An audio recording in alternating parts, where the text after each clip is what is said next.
Assalamualaikum guys. This is Hadith that I read in class with a classmate of mine, Osama, for those of those of you who know him. And when we read this Hadith, and he was just so overjoyed. He was just so happy he had to like share it with me, even though I just read it with him. And the Hadith, like, it says that that this the Hadith says like this strange is the affair of the Muslim believer, and this affair does not belong to anyone else but the Muslim believer. And the affair is that when a Muslim believer is struck with some sort of happiness, like, blessed with this happiness, it is shukar, and that is clear for him because Allah is going to give you more by you doing shukar, being grateful. And if he's struck with some sort of calamity and difficulty, then he does Sabar and turns to Allah in patience, and Allah will bless him and reward him. And other hadith says that when you're in difficulty and calamity, it's a means of expiating your sins, if your sins being forgiven, and you're holding through the calamity.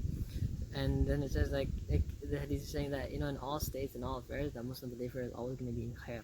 He's always going to be in what's good for him, what's best for him in this life and in the akhirah. And my friend was just so overjoyed, like this just brings such peace of mind to me. Now I just want to go over one other point in referring to Sabar. Like when you're in a calamity, Islamically, you're supposed to make dua for Allah to help you in the calamity, seek patience, have sabr, make dua for sabr, and to seek refuge and help in getting past the calamity.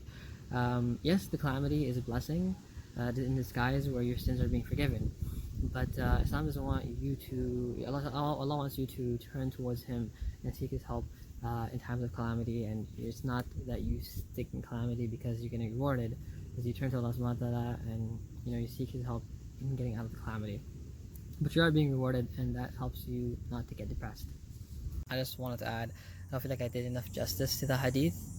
That hadith has been a huge help in my life, and it tells me and reminds me that I'm always in khair, I'm always in goodness, and that has always kept me happy.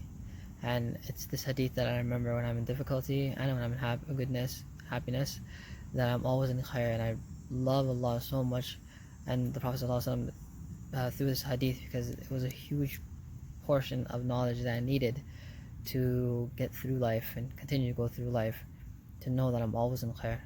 I hope that explains it further.